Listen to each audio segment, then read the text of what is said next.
Hello, friend, and good Sunday morning.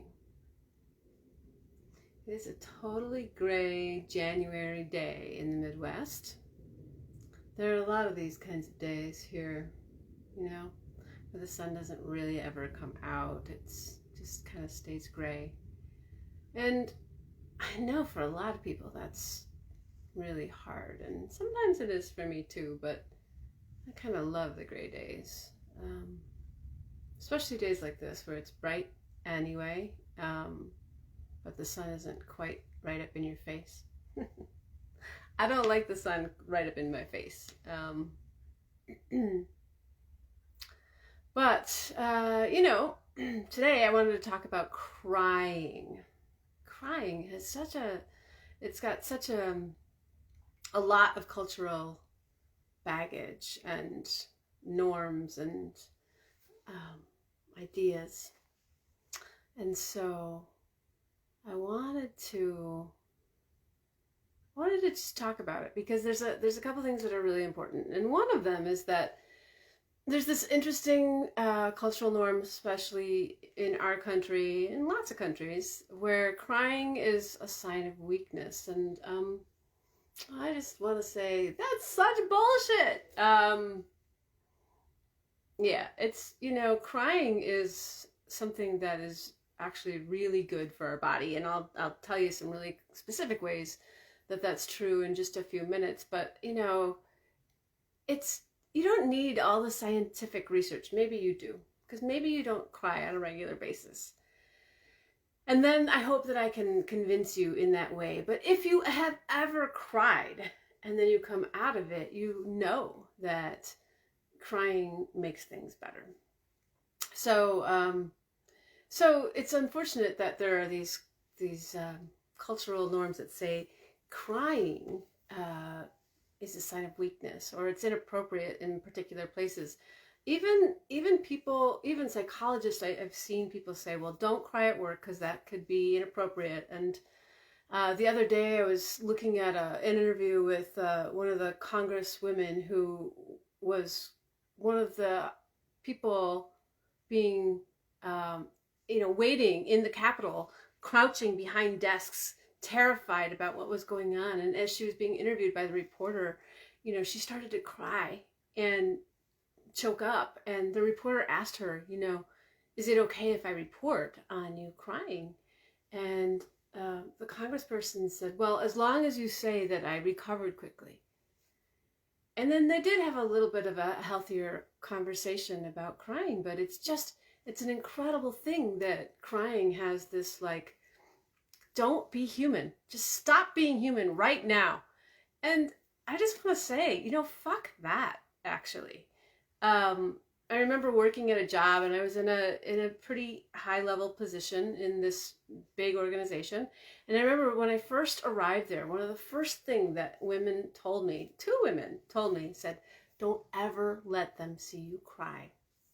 And I thought, well, now that's a really interesting way to start a place of business, right? I mean, not that I have big plans to be crying at work all the time, but I do think that we have this, it's a messed up way of seeing crying. And here's why. Because crying is, it's an emotional release that is actually really good detoxing for your body.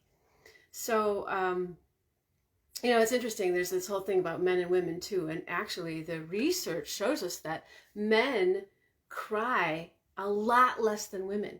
There's a study done in 2002 where women cry like 3.5 times a month and men cry like 1.9 times a month.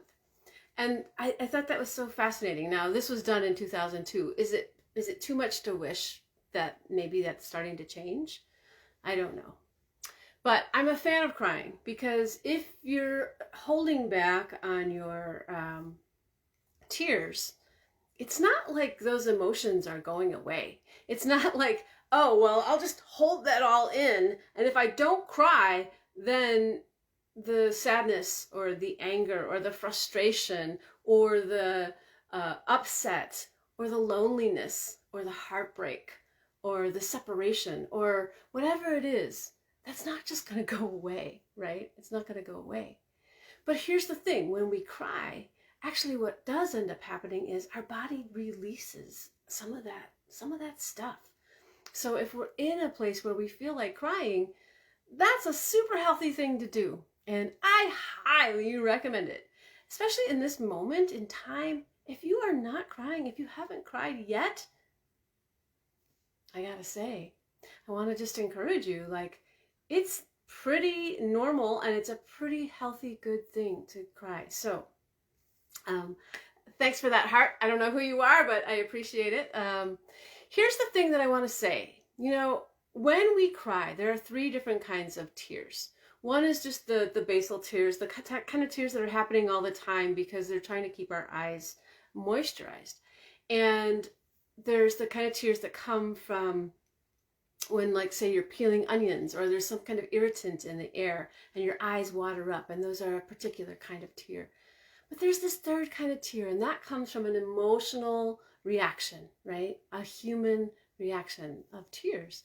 And those tears actually they're higher in concentration of hormones. So they're different kinds of tears, and they're releasing things from our bodies that our bodies are trying to express in some ways. And so they're really important. They're very important tears. Don't hold them in. And in fact, the other thing that happens in our bodies is that when we cry, our bodies release oxytocin, and that's like that feel-good hormone, right? It's something that we need. We need this for our well-being. And so tears are, I remember being in one group that I really loved, and they talked about, like, tears being sacred, right? And I totally believe that. If you're one of these people who feel like tears, you don't see the value in that, or another thing that I know happens for people is they're afraid that if they start to cry, they may not be able to stop, right? And I get that. I've been there.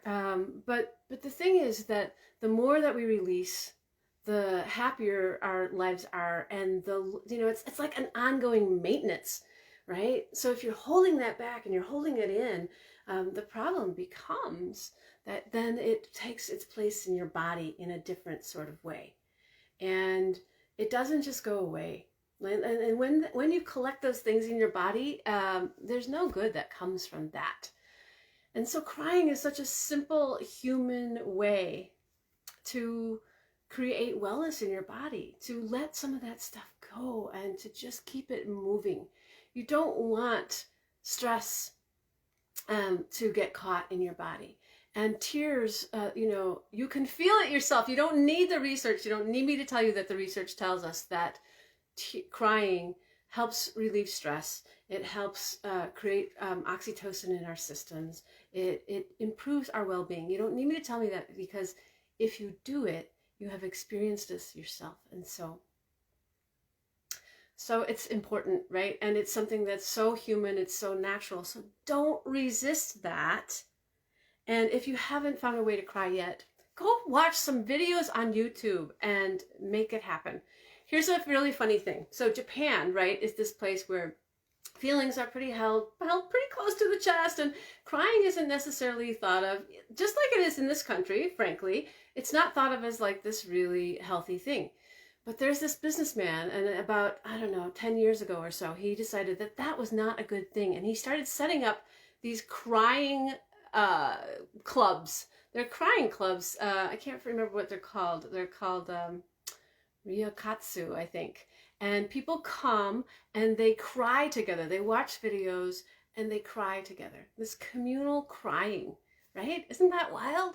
I think it's beautiful. And so it flies in the face of the cultural norm, but what he has decided, and what people have coming and flocking to these clubs all over Tokyo, and now they're happening all over the country in Japan.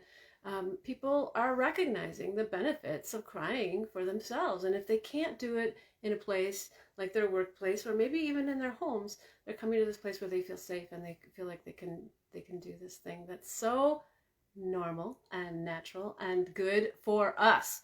So That is my pitch on crying. I hope that you get a good cry in today. Oh my gosh, our world really needs us all to be crying, because boy, if you're not crying, you're holding on to that stuff. And believe me, you're giving it to your people.